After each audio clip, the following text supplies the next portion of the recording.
com muita alegria e com muita honra que eu me encontro aqui nesta igreja, a Catedral da Reconciliação, e revendo amigos queridos, nosso querido pastor Alexandre Ximenes, pastor Tércio, quantos momentos nós passamos juntos ali em Campina Grande. Eu me lembro, pastor Alexandre, que pastor Alexandre era o pastor querido da mocidade, embora fosse um pastor de igreja congregacional e nós presbiterianos, mas ele estava sempre presente conosco ali nos nossos acampamentos, em que participavam também Carlos Alberto, que também participa aqui desta igreja.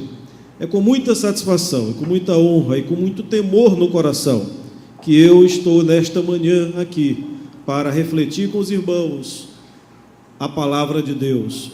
É uma grande honra e um privilégio quando nós podemos ter um pouco do nosso tempo para refletir sobre a palavra de Deus, sobre os seus ensinamentos e buscar dela aplicações para as nossas vidas. E nesta manhã, meus irmãos, nós gostaríamos de refletir com os irmãos um trecho da palavra de Deus que já foi lido e que nós estaremos a partir de agora refletindo sobre ele. Vamos pedir a Deus que nos prepare neste momento, prepare os nossos corações, que possa falar aos nossos corações a partir do meu coração e que nós possamos tirar ensinamentos para as nossas vidas nesta manhã. Nós te louvamos, Senhor, por esta manhã. Nós te agradecemos, Senhor, por estarmos aqui neste templo, Senhor, prestando-te este culto. E recebe, Senhor, este culto que nós te prestamos, meu Pai, só a Ti, Senhor, merecedor de todas as nossas homenagens. Nós te louvamos pela Tua misericórdia, pelo Teu amor, pelo Teu cuidado para conosco, porque o Teu Santo Espírito de Deus trabalha nas nossas vidas. E é Ele, Senhor, que faz com que nós entendamos a Tua palavra e que faz com que nós possamos aplicá-la nos nossos dias, no nosso dia a dia. E é isso que nós te suplicamos neste momento, que Tu possas vir ao nosso encontro, possa falar aos nossos corações. Em nome de Jesus, nós te pedimos e agradecemos. Amém. Podeis sentar, irmãos.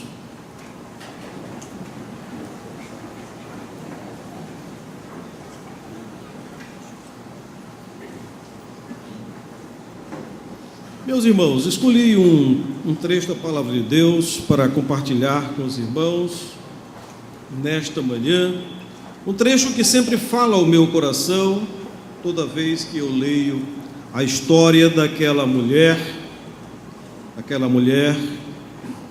chamada mulher sunamita.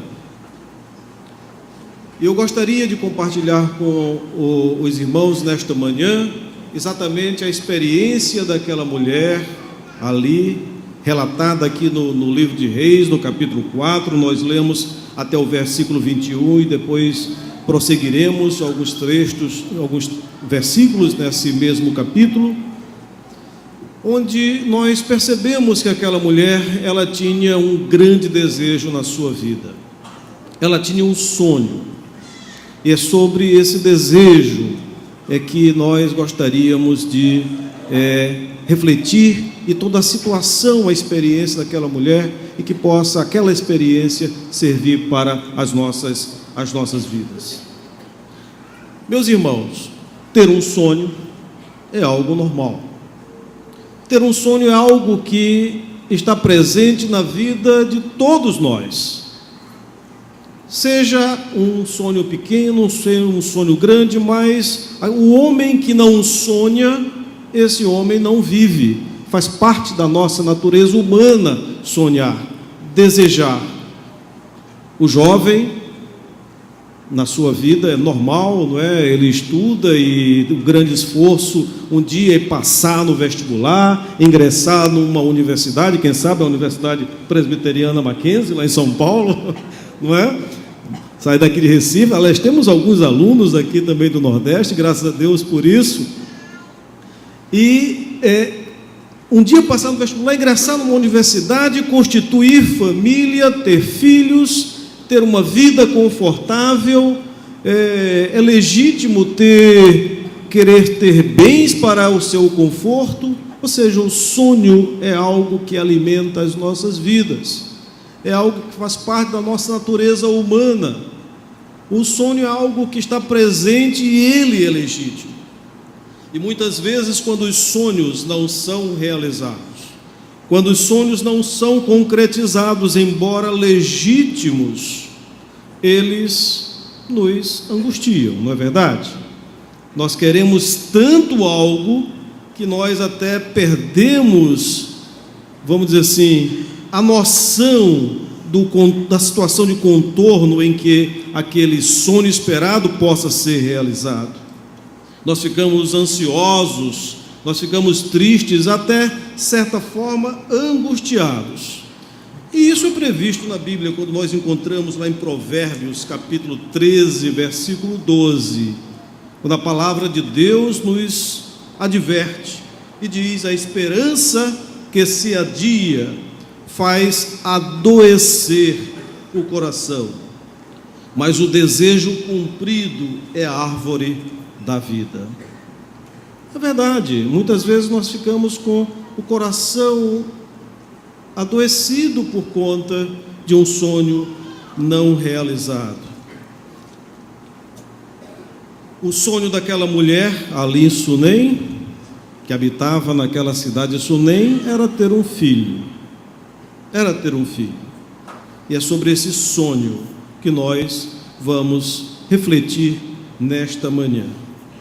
E por que esses sonhos, muitas vezes legítimos, era legítimo para aquela mulher ter um sonho de ter um filho, o grande desejo da vida dela, e aquele sonho não foi realizado?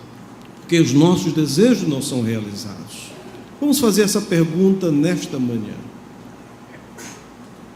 Em primeiro lugar, Deus adia um sonho para que nós possamos reconhecer quando Ele fala conosco verdadeiramente. Deus adia um sonho para que nós possamos conhecê-lo melhor e saber quando Ele fala com cada um de nós. Muitas vezes Deus fala diretamente aos nossos corações, mas por razões diversas nós não conseguimos compreender que Deus está falando conosco.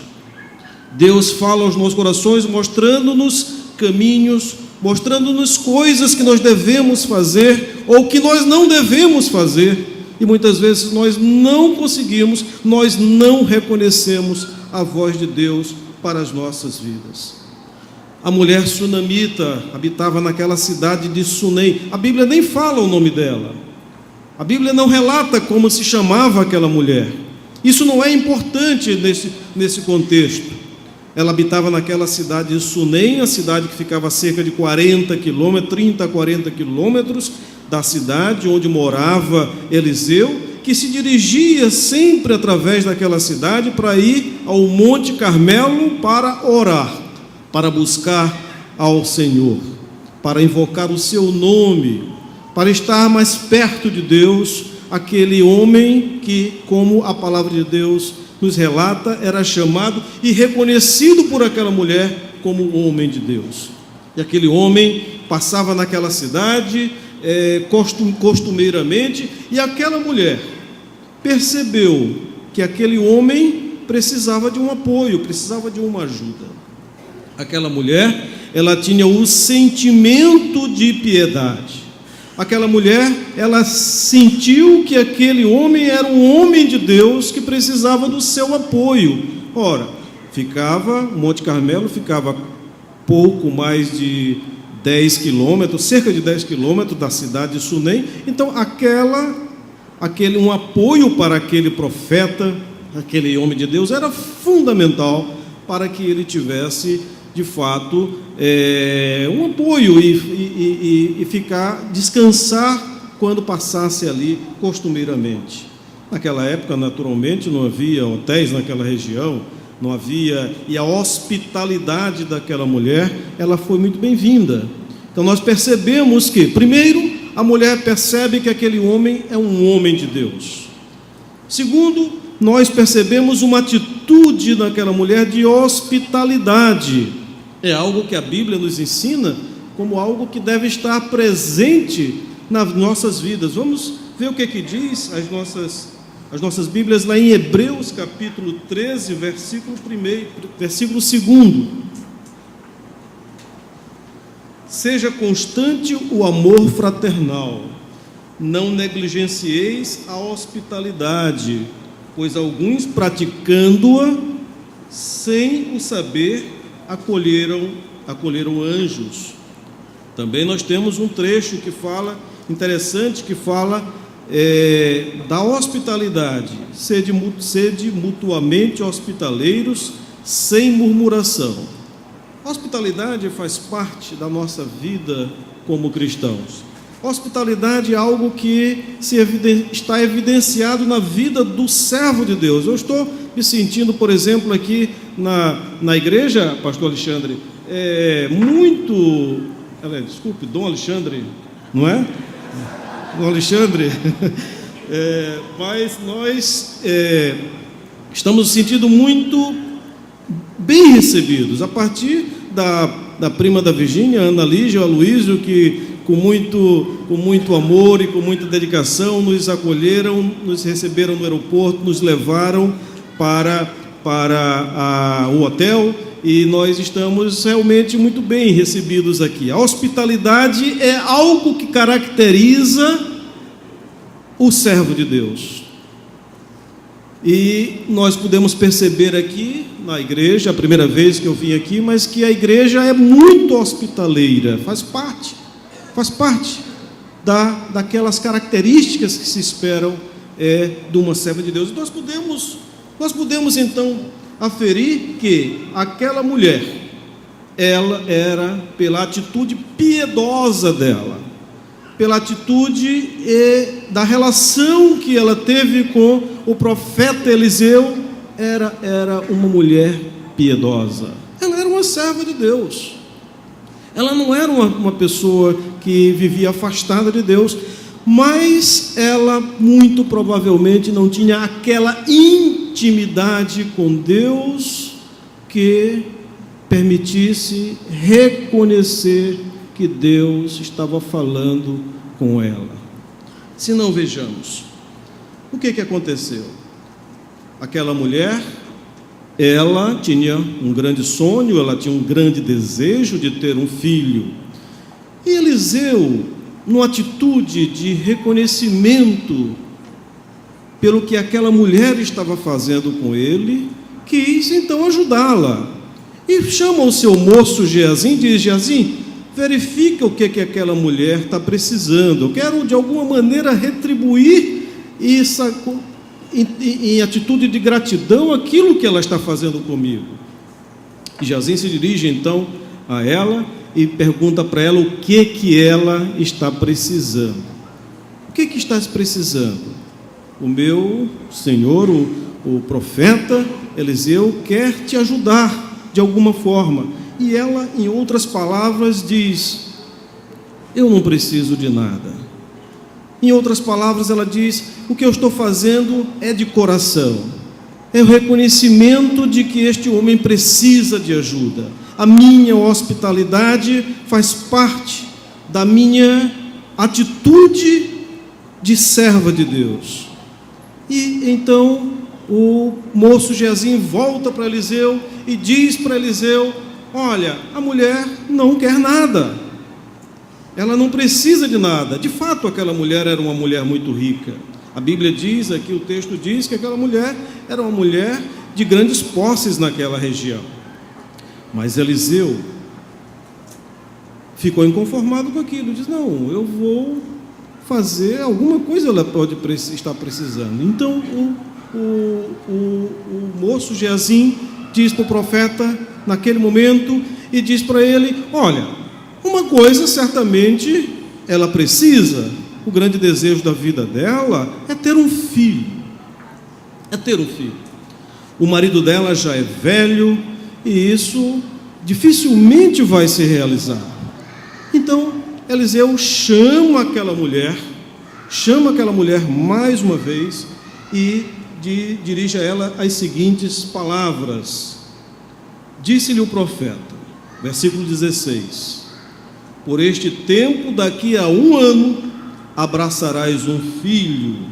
Ela disse: não, meu senhor, homem de Deus, não mintas a tua serva. Meus irmãos, notem que a religiosidade, a atitude de piedade daquela mulher não foi suficiente para que ela reconhecesse que naquele momento Deus estava falando com ela através do profeta Eliseu. E quantas vezes, meus irmãos, isso acontece conosco? Deus utiliza servos dele para falar diretamente conosco, e nós não conseguimos compreender a voz de Deus, aquilo que Deus está falando para nós, porque falta intimidade para com o nosso Deus. Muitas vezes nós estamos tão afastados, tão preocupados com o dia a dia, tão preocupados com aquilo que nós temos que fazer na nossa vida secular, que nós nos esquecemos da nossa vida espiritual, e nós não conseguimos compreender a voz de Deus em determinado momento. E ela chega e ela fica atônita quando ela fica alegre naquele momento com a notícia de que ela vai ter um filho, mas ela fica um pouco, e nós podemos perceber, ela fica um pouco aqui incrédula com aquilo que vai acontecer, mas acontece. E 1 ano depois, como o profeta havia dito, por intermédio de Deus, Deus tinha dito através do profeta, aquela criança nasce. Vamos ver o desenrolar da história. O que diz a palavra de Deus? E concebeu a mulher e deu à luz a um filho no tempo determinado. Quando fez 1 ano, segundo Eliseu lhe dissera, tendo crescido o menino, saiu certo dia a ter com seu pai, que estava com os segadores. Disse a seu pai: ai, minha cabeça. Então o pai disse ao moço: leva-o à sua mãe. Ele o tomou e levou a sua mãe, sobre cujos joelhos ficou sentado até ao meio-dia e morreu. Que momento triste para aquela mulher.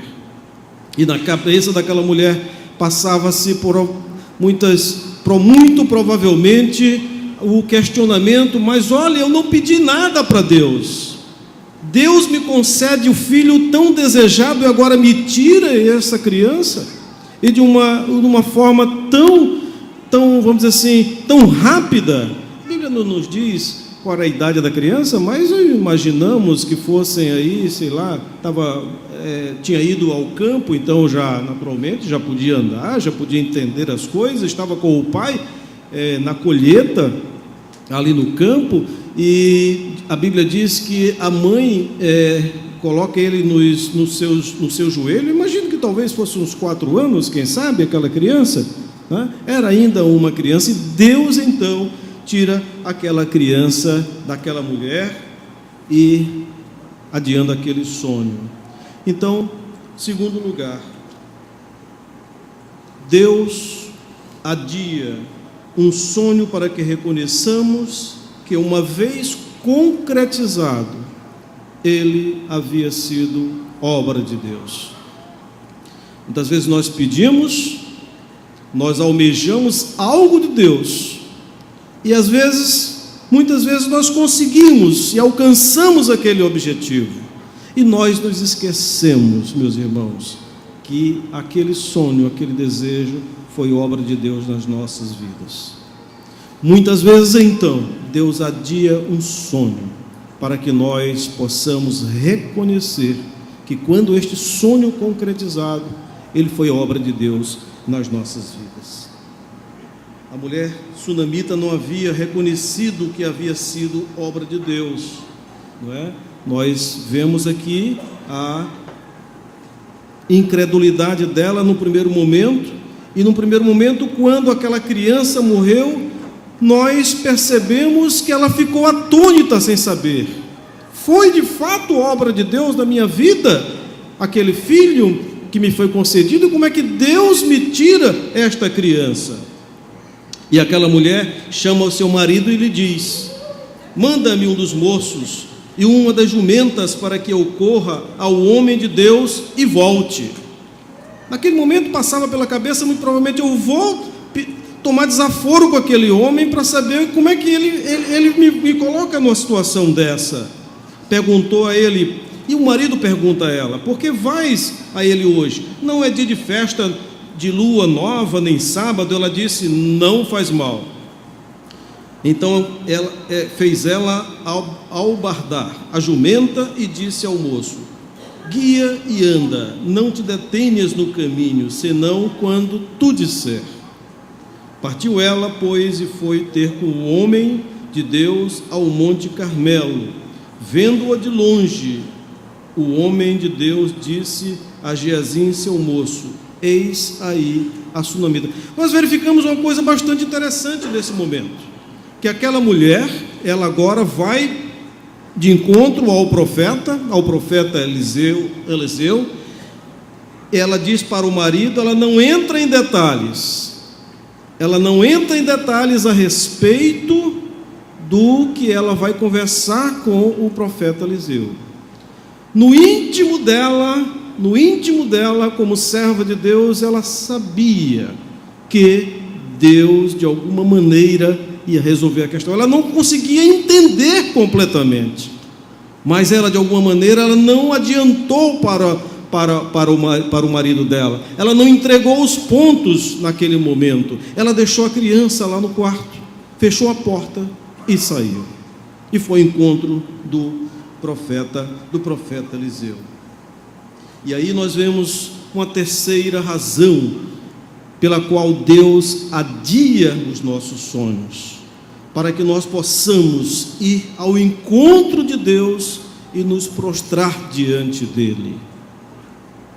Muitas vezes o sonho é realizado, aquilo que nós almejamos, nós alcançamos, mas nós não nos lembramos de louvar a Deus e pedir a Deus aquilo, agradecer a Deus por aquilo que foi concedido.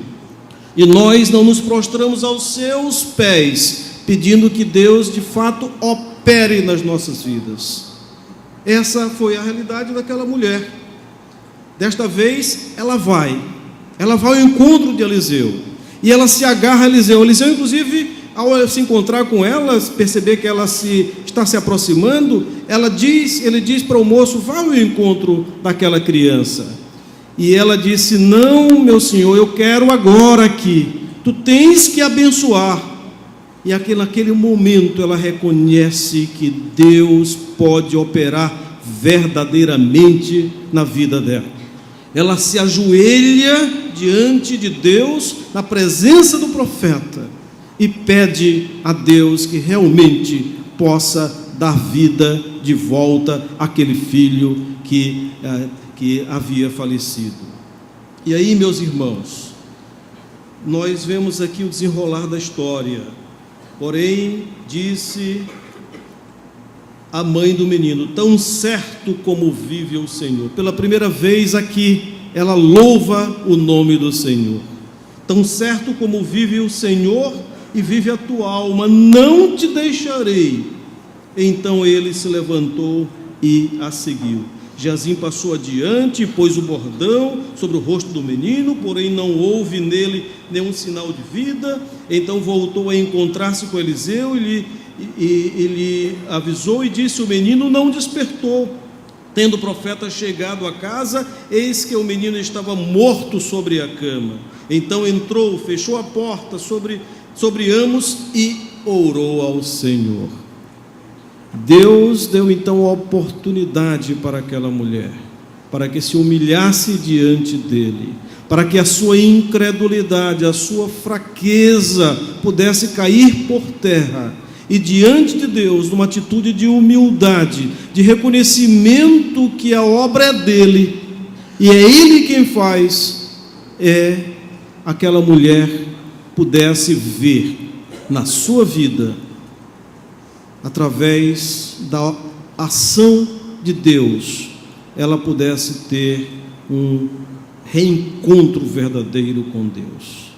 Aquela mulher, embora religiosa, piedosa, ela não tinha intimidade com Deus. Ela precisava passar então por essas experiências para que Deus pudesse mostrar a ela que Deus é quem opera, e mostrar a ela que ela deveria se humilhar diante dele e pedir a ele verdadeiramente de coração, para que Deus então operasse sobre aquela vida. E nós percebemos, nós vimos aqui, nós podemos ver que a história, ela tem um final feliz.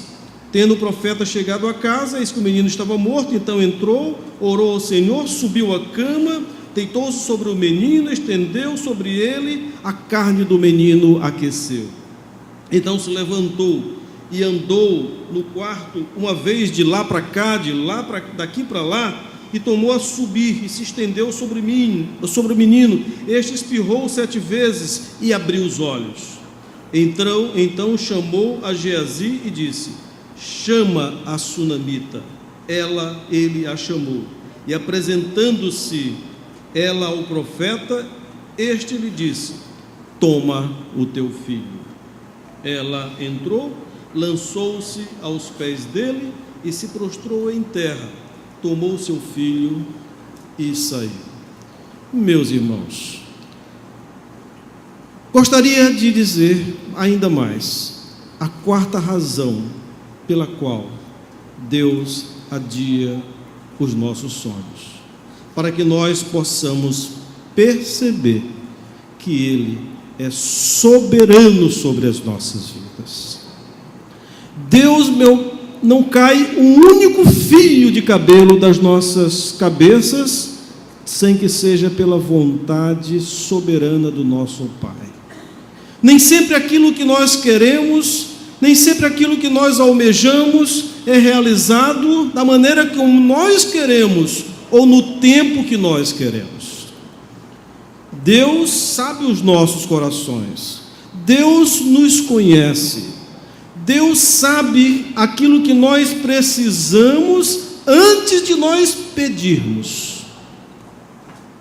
Deus é onisciente, Ele é soberano sobre as nossas vidas, mas Ele quer que nós, numa atitude de humildade, reconhecendo a soberania dEle, a nossa pequenez diante dEle, nós nos humilhemos e possamos colocar os nossos desejos, as nossas necessidades diante dEle.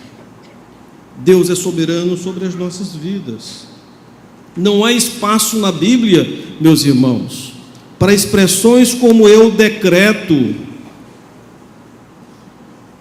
Tu tens que fazer isso, tu tens que fazer aquilo. Infelizmente, nós estávamos inclusive conversando há poucos minutos ali no gabinete pastoral com o nosso querido Dom Alexandre, e nós víamos que, nós comentávamos quantas, me permitam a expressão, Alexandre, quanta porcaria, quanta coisa entra nos nossos lares, sobretudo pela televisão.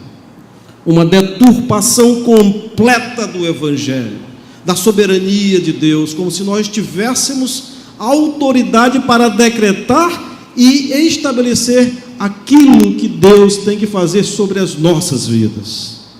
Mas Deus é soberano sobre as nossas vidas, e tudo que acontece, seja de bem, seja não aquilo que nós gostaríamos que acontecesse, nós temos que reconhecer que provém de Deus para as nossas vidas, e Deus quer o melhor para as nossas vidas. Aquela mulher sunamita, Deus permitiu que acontecesse aqueles episódios em que ela passou por aquelas dificuldades. Deus sabia que ela precisava de um filho, que era um grande desejo da vida dela, e concedeu o filho, mas ela não percebeu que aquilo que tinha sido concedido tinha sido algo realizado por Deus na sua vida. Ela não reconheceu que Deus era soberano sobre a sua vida, que Deus estava controlando todos os momentos e todos os seus passos.